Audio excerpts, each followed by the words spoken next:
Au nom du Père et du Fils et du Saint-Esprit. Amen. Le Seigneur soit avec vous. Et avec votre esprit.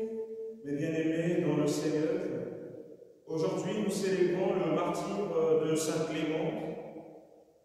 Clément Ier, pape et martyr.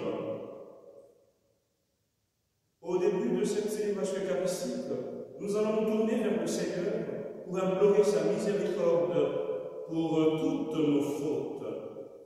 Je confesse à Dieu Tout-Puissant, Je reconnais devant mes frères que j'ai péché en pensée, en parole, par action et par omission. Oui, j'ai vraiment péché. C'est pourquoi je supplie la Vierge Marie, les anges et tous les saints, et vous aussi, mes frères, de prier pour moi, le Seigneur notre Dieu. que Dieu Tout-Puissant nous fasse miséricorde, qu'il nous pardonne nos péchés et nous conduise à la vie éternelle. Amen.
Lecture de l'Apocalypse de Saint Jean.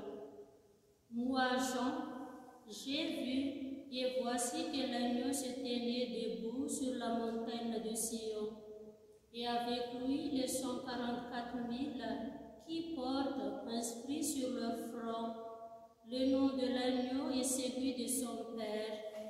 Et j'ai entendu une voix venir du ciel, comme la voix des grandes eaux, ou celle d'un fort coupe de tonnerre, mais cette voix que j'attendais était aussi comme celle des joueurs de sitar qui chantent et s'accompagnent sur leur sitar. Ils chantent un cantique nouveau devant le trône et devant les quatre vivants et les anciens. Personne ne pouvait apprendre ce cantique, sinon les 144 000, ceux qui ont été rachetés et retirés de la terre. Ceux-là suivent l'agneau partout là où il va. Ils ont été pris d'entre les hommes, achetés comme prémices pour Dieu et pour l'agneau. Dans leur bouche, on n'a pas trouvé de mensonge. Ils sont sans tache. Parole du Seigneur. Nous rendons grâce à Dieu. Voici le peuple immense de ceux qui t'ont cherché. Voici le peuple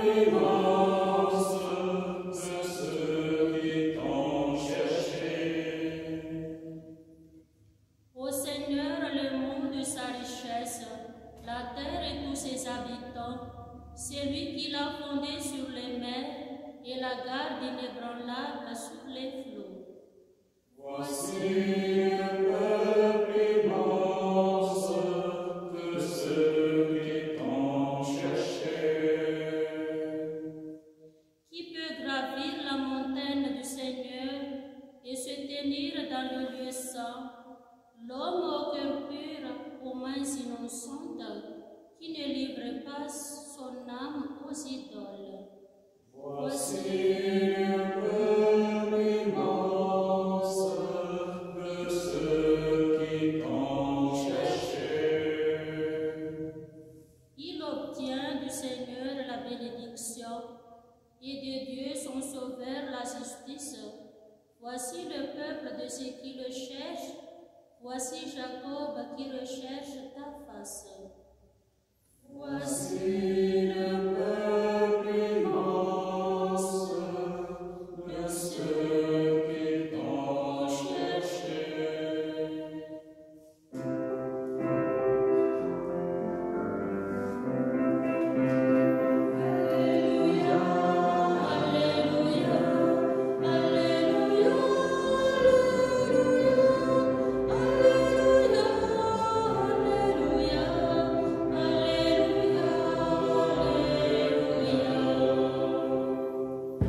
Veillez, tenez-vous prêts, c'est à l'heure où vous n'y pensez pas que le Fils de l'homme viendra.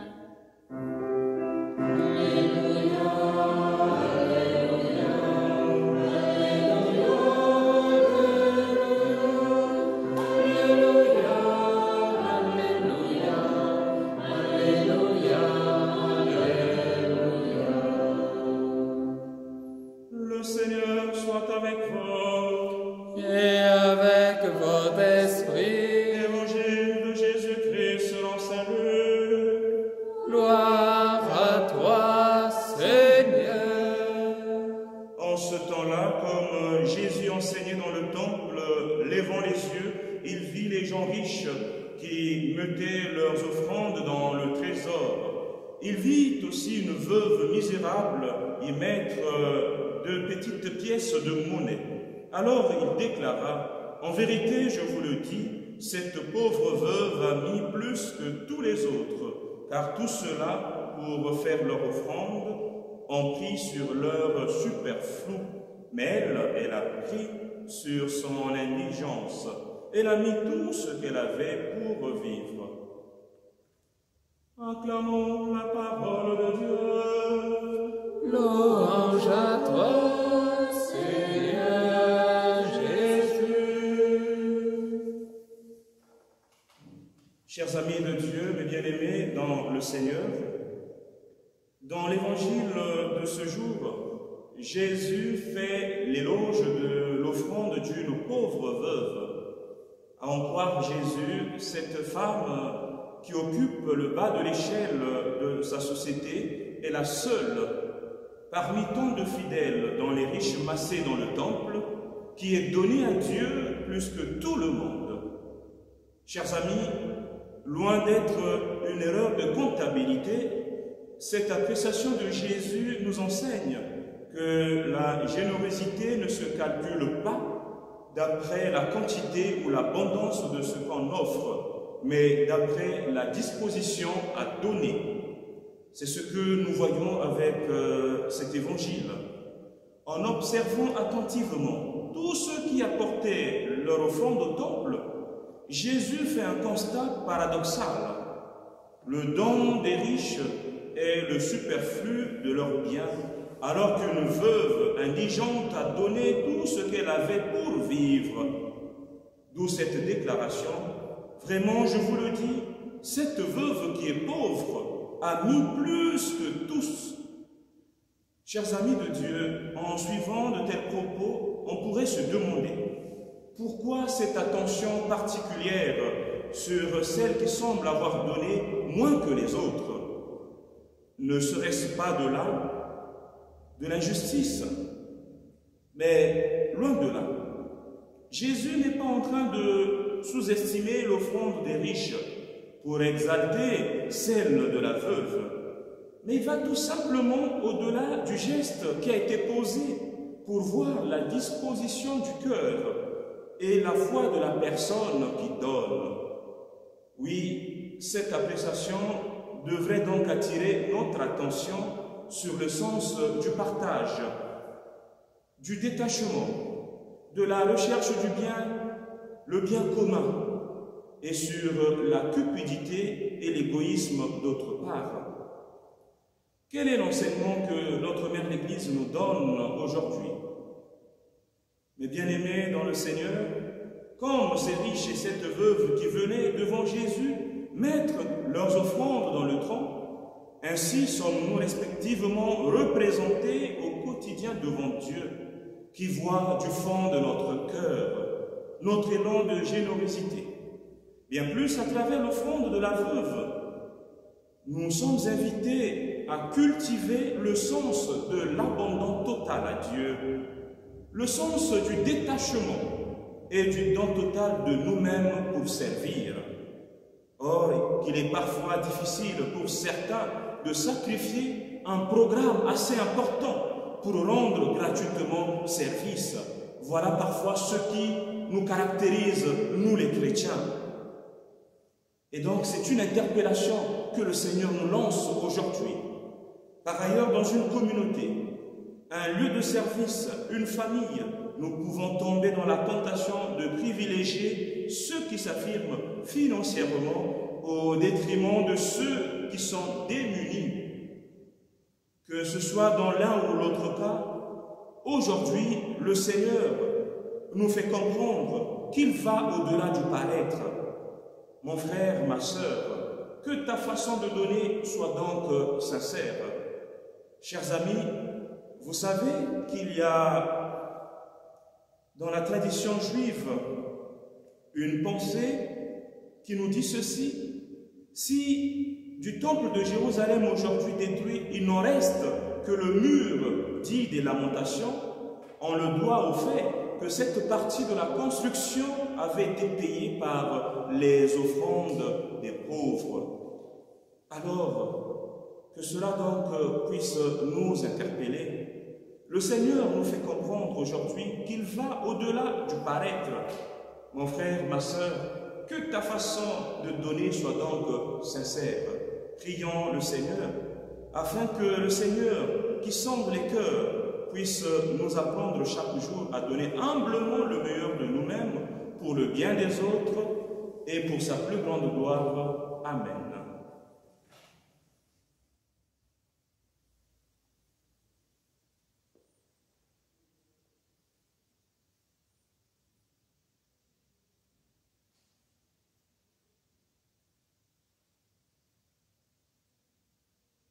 Tu es béni, Dieu de l'univers, toi qui nous donnes ce pain, fruit de la terre du travail des hommes, te le présentons et deviendra le pain de la vie. Béni soit Dieu, maintenant et toujours.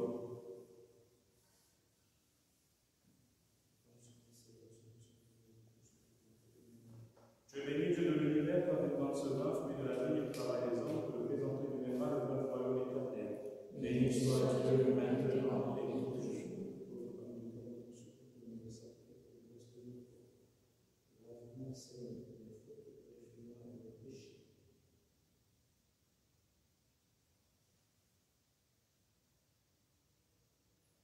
Nous offrons le sacrifice de cette messe pour le repos de l'âme des nègres que la lumière soit décalée sur son âme. Prions ensemble au nom d'offrir le sacrifice de toute l'Église. Pour la gloire de Dieu et le salut du monde. En célébrant, Seigneur, la mémoire des saints, nous offrons ce sacrifice à ta louange. C'est en lui que nous mettons notre espoir, qui nous délivre du mal aujourd'hui et demain. Par Jésus, le Christ, notre Seigneur. Amen.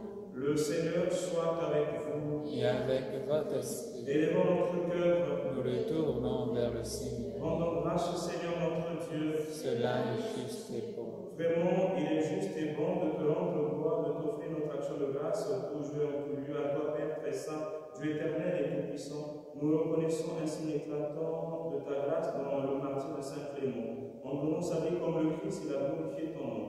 C'est ta puissance qui se déploie dans la faiblesse quand tu donnes à des êtres fragiles de te rendre témoignage par le Christ notre Seigneur. C'est pourquoi avec les anges dans le ciel, nous pouvons te bénir sur la terre et t'adorer en chantant.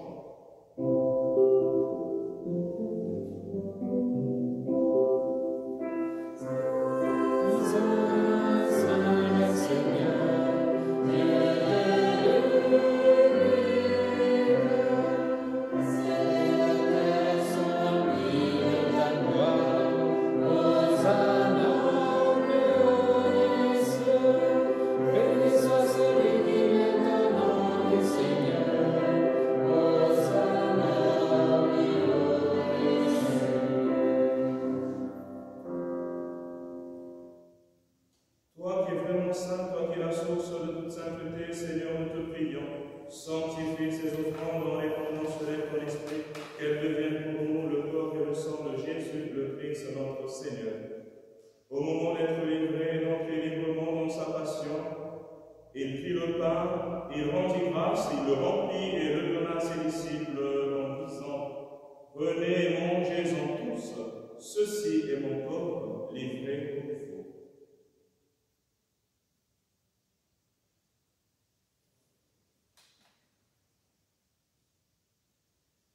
De même, à la fin du repas, il prit la coupe.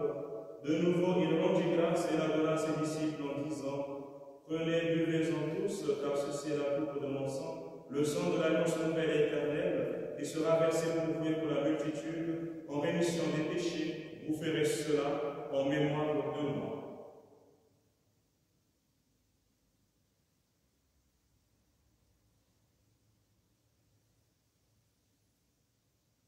Il est grand le mystère de la foi. Nous proclamons ta mort, Seigneur Jésus. Nous célébrons ta résurrection. Nous attendons ta venue dans la gloire. Présente ici mémoire de la mort et de la résurrection de ton Fils. Nous t'offrons, Seigneur, le pain de la vie et la coupe du salut. Et nous te rendons grâce car tu nous as choisis pour servir dans ta présence. Humblement, nous te demandons qu'en ayant part au corps et au sang du Christ, nous soyons rassemblés par l'Esprit Saint en un seul corps. Souviens-toi, Seigneur, de ton Église répandue à travers le monde.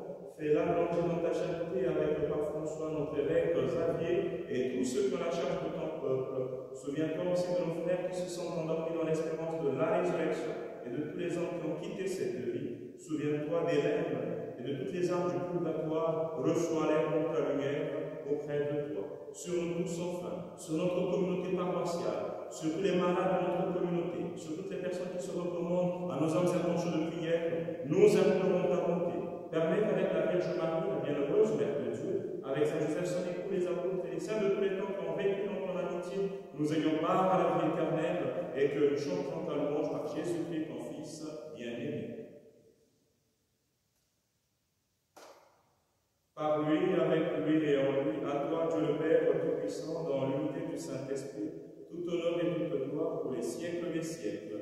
Amen. Comme l'avons appris du Sauveur et selon son commandement, nous osons dire, notre Père, qui es aux cieux, que ton nom soit sanctifié, que ton règne vienne, que ta volonté soit faite sur la terre comme au ciel. Donne-nous aujourd'hui notre pain de ce jour. Pardonne-nous nos offenses, comme nous pardonnons aussi à ceux qui nous ont offensés. Et ne nous laisse pas entrer en tentation, mais délivre-nous du mal. Délivre-nous de tout mal, Seigneur, et rends la paix à notre temps par ta miséricorde qui vient du péché rassure-nous. Devant les épreuves dans cette vie, nous nous espérons le bonheur que tu promets la venue de Jésus-Christ, notre Sauveur. Car c'est sa gloire qui appartient, le règne, la puissance et la gloire, pour les siècles des siècles. Seigneur Jésus-Christ, tu as dit à tes apôtres, je vous laisse ta paix, je vous donne ma paix, ne regarde pas le péché de la foi de ton Église, pour que ta volonté s'accomplisse dans le but où je sais te paix, et conduis-la vers la volonté parfaite, toi qui règnes pour les siècles des siècles. Amen. Que la paix du Seigneur soit toujours avec vous. Et avec votre esprit.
Seigneur, voici l'agneau de Dieu qui enlève le péché du monde. Seigneur, je ne suis pas digne de te recevoir, mais dis seulement une parole et je serai guéri. Que le corps de Christ nous conduise à la vie éternelle. Mes bien-aimés dans le Seigneur, pour ceux qui ne peuvent pas s'approcher de la table eucharistique, nous pouvons faire la communion spirituelle. Seigneur Jésus, je crois fermement que tu es présent dans le sacrement de l'Eucharistie. Je t'aime plus que tout et je te désire de toute mon âme. Après toi, Henri, ma chère, comme une terre assoiffée, je voudrais te recevoir aujourd'hui avec tout l'amour de la Vierge Marie, avec la joie et la ferveur des saints. Puisque je suis empêché de te recevoir sacramentellement, viens au moins spirituellement visiter mon âme. Maranatha, viens, Seigneur Jésus. Amen.